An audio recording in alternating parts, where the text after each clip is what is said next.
Ideal solution and non ideal solution. आज हम देखेंगे numericals related to Henry law and Raoult law. Henry law में हमने क्या देखा था, न्यूमेरिकल फॉर्मूला क्या था हेनरी लॉ में, pressure is equal to K H X, जहाँ के एच क्या है हेनरी कांस्टेंट, एक्स क्या है मोल फ्रैक्शन। दूसरा राउल्ट लॉ में कौन सा फार्मूला यूज़ किया था, तो राउल्ट लॉ में फार्मूला ये यूज़ किया था P total is equal to P naught one plus P naught two minus P naught one और ब्रैकेट के बाहर एक्स टू। इन दो फार्मूला से रिलेटेड जो न्यूमेरिकल एनसीईआरटी में दिया हुआ है इंटेक्स और एनसीईआरटी, वो देखते हैं आज हम।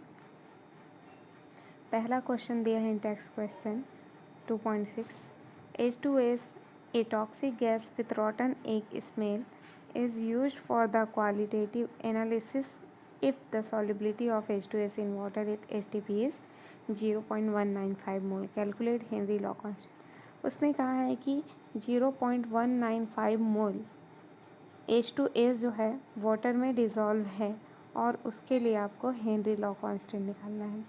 तो वाटर उसने दिया नहीं है बट मोल के टर्म में आएगा, तो कितना हो जाएगा वाटर 1000 ग्राम।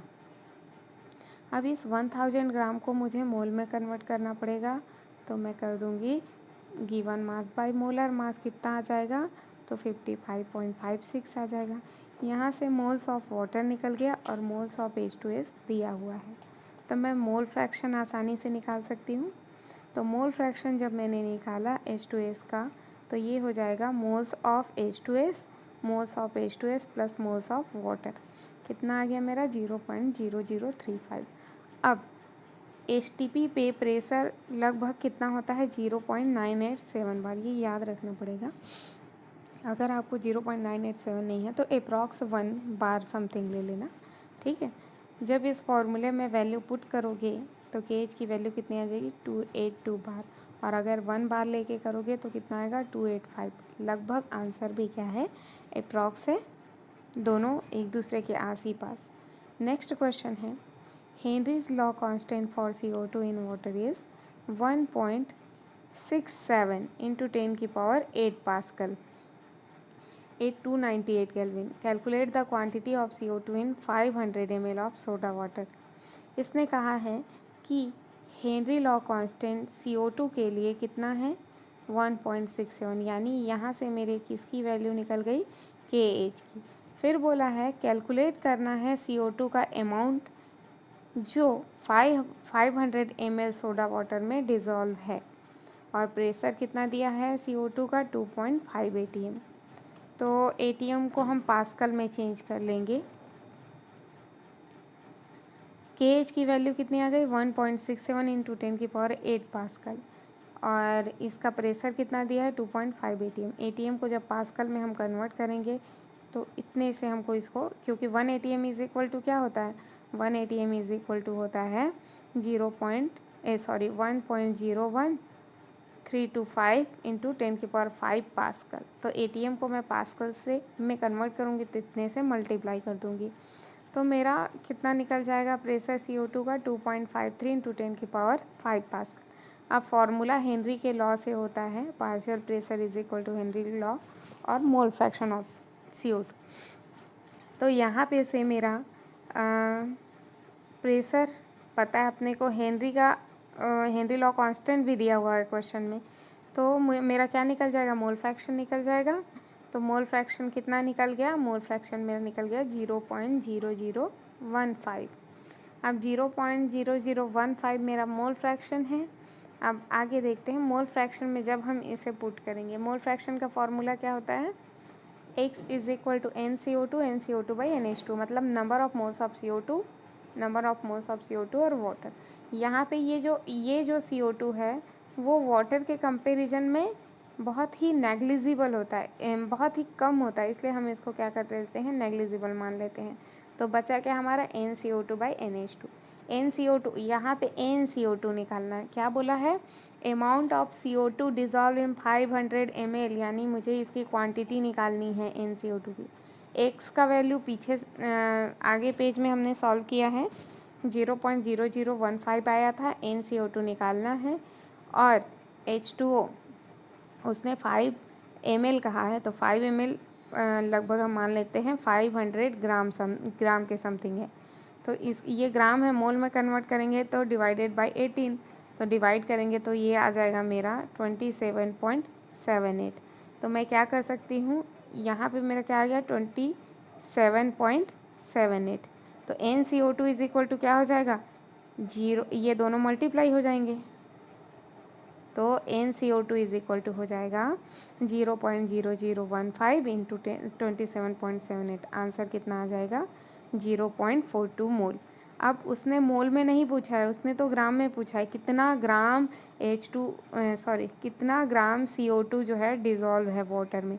मोल दिया हुआ है, अब मोल का फॉर्मूला क्या होता है, मोल इज इक्वल टू होता है given mass by molar mass. मुझे गिवन मास निकालना है, तो मोल कितना आया है मेरा 0.042 आया है, गिवन निकालना है। मोलर कितना होता है CO2 का, CO2 का मोलर 44 आएगा मोलर मास। तो W इज इक्वल टू क्या हो जाएगा 0.42 इंटू 44। तो आंसर मेरा क्या आ जाएगा 1.84 ग्राम में। नेक्स्ट क्वेश्चन दिया हुआ है, the vapour pressure of pure liquid A and B are 450 and 700। ये राउल्स का लॉ से बनेगा। तो उसने वेपर प्रेशर बताया है, लिक्विड दिया है, एक लिक्विड दिया है A जिसका प्रेशर कितना है 450, दूसरा लिक्विड दिया है B जिसका प्रेशर कितना है 700। अब निकालना क्या है, composition of liquid mixture of total vapour pressure. Total vapour pressure कितना दिया है 600। निकालना है composition of the vapour phase, इन दोनों का मतलब A और B का कंपोजिशन निकालना है वेपर फेज में। तो जो जो वैल्यू दी है वो लिख देते हैं। वैसे A और B दिया है तो A और B से डिनोट कर सकते हो तुम लोग। मैंने P1 इसलिए लिख दिया है क्योंकि मैंने जब पढ़ाया है तो फॉर्मूला तुम लोगों ने P1 यूज़ किया है, इसलिए इसको चाहो तो PA0 और PB0 से भी रिप्रेजेंट कर सकते हो। तो ये इसकी वैल्यू कितनी होती है 400 mmHg दिया है क्वेश्चन में, और इसकी 700 mmHg। P टोटल कितना दिया है 600 mmHg। अब राउल्ट लॉ अभी देखा हमने, P total is equal to क्या होता है P01 plus P02 minus P01 और x2। चाहो तो 1 के जगह A ले सकते हो और 2 के जगह B, क्योंकि क्वेश्चन में A B से रिप्रेजेंट किया है। अब बस वैल्यू रखनी है। P टोटल कितना है 600, P1 450, P2 700, P1 450, x2। इसे जब सॉल्व करोगे तो किसकी वैल्यू निकलेगी x2 की, कितनी निकली 0.6। हम जानते हैं x1 plus x2 is equal to क्या होता है 1, तो x1 इज इक्वल टू कितना आएगा 1 माइनस 0.6 यानी कि 0.4। तो मेरे x1 की वैल्यू भी आ गई कितनी 0.4 आ गई। अब हमारा फॉर्मूला क्या होता है, राउल के ही लॉ में देखा था हमने, ये नहीं वेपर फेज के टर्म में देखेंगे। तो वेपर फेज के टर्म में क्या होता है P1 is equal to partial pressure और मोल फ्रैक्शन। तो पार्शियल प्रेशर पहले का कितना है 450 और x1 कितना आया है 0.4, तो मल्टीप्लाई कर दो 450 इंटू 0.4। P2 कितना था 700, x2 कितना है 0.6, तो टोटल कितना P1 कितना आ गया 180, P2 कितना आ गया 420। अब अगर मैं इसके लिए मोल फ्रैक्शन निकालूंगी A के लिए, प्रेशर के टर्म में, वेपर फेज में कहा है इसलिए प्रेशर के टर्म में अगर मोल फ्रैक्शन निकालूंगी तो PA by PA plus PB लिखूंगी। PA कितना है 180, तो 180 बाई 180 प्लस 420, तो कितना आ जाएगा मेरा 0.30। अब 0.30 किसके लिए आ गया है A के लिए, तो B के लिए कितना हो जाएगा 1 माइनस 0.30 यानी कि 0.70। तो मुझे कंपोजिशन मिल गया, A का कंपोजिशन कितना है 0.30 और B का 0.70। NCERT में एक क्वेश्चन दिया है इसी से related, the partial pressure of ethane over a solution containing, question number 2.13 है, 6.56 इंटू 10 की power minus 13 gram of ethane is 1 bar. If the solution contains 5.00 into 10 की power 2 gram of ethane, then what shall be the partial pressure of the gas. क्या क्या चीज़ें दी हुआ है, partial pressure ethane का कितना दिया है इतना दिया है, इतना कंटेन करता है दिया है, मतलब x1 का अमाउंट दे दिया है। पार्शियल प्रेशर P1, यहाँ पे x2 दे दिया है और P2 निकालना है।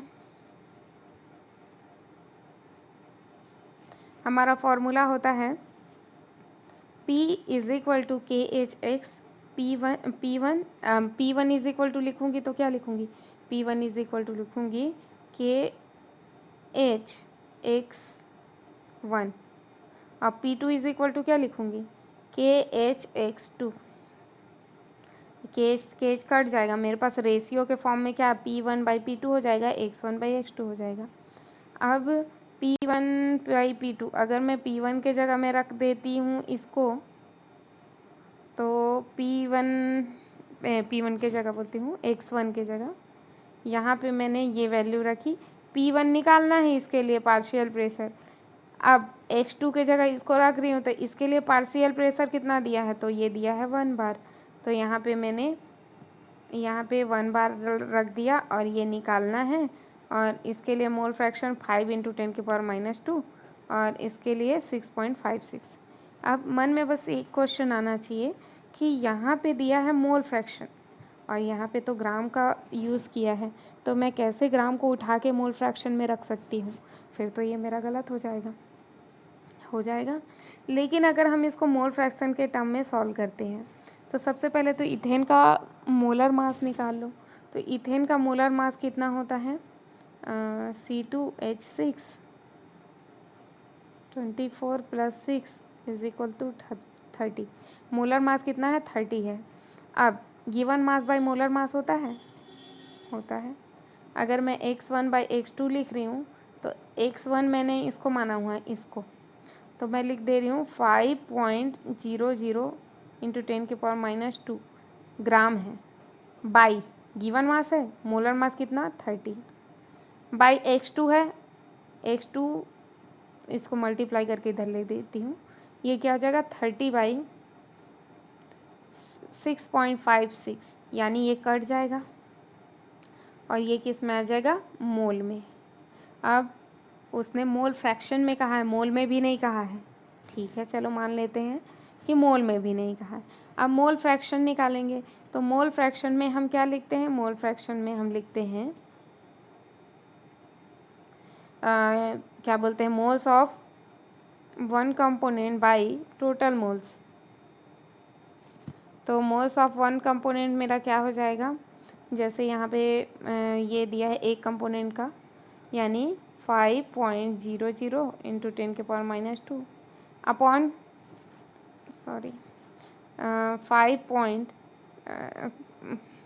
× 10⁻² अपॉन टोटल मोल, यानी मोल्स ऑफ 5 × 10⁻² प्लस 6.56 × 10⁻³। अब उधर भी वैसे ही लिखूँगी, तो उधर टोटल वाला ऊपर चला जाएगा, टोटल मोल भी क्या होगा 5 × 10⁻² प्लस 6.6 × 10⁻³ और नीचे क्या आ जाएगा 6.56। तो ये टोटल मोल भी कट जाएगा, तो मोल फ्रैक्शन फाइनली मेरा आएगा कितना, उतना ही आएगा 5 × 10⁻² बाई 6.56। इसलिए इसे उसने डायरेक्ट ले लिया है। चाहो तो आप करके देख लेना, पहले इस ग्राम को मोल में करना, फिर मोल फ्रैक्शन में करना, फिर आपको यही मिलेगा फाइनली। अब P2 की वैल्यू कितनी थी यहाँ पे 1 बार, x2 की वैल्यू ये और x1 की वैल्यू ये, और P1 निकालना है, तो P1 मेरा कितना आ जाएगा 7.62 बार। ठीक, यहाँ तक न्यूमेरिकल सॉल्व हो गया हमारा हेनरी लॉ से रिलेटेड और राउल्ट लॉ से रिलेटेड। अब आइडियल गैस और क्या बोलते हैं, और कौन सा टॉपिक है, हाँ कॉलिगेटिव प्रॉपर्टी जब हम पढ़ेंगे तो उससे रिलेटेड न्यूमेरिकल सॉल्व करेंगे नेक्स्ट वीडियो में।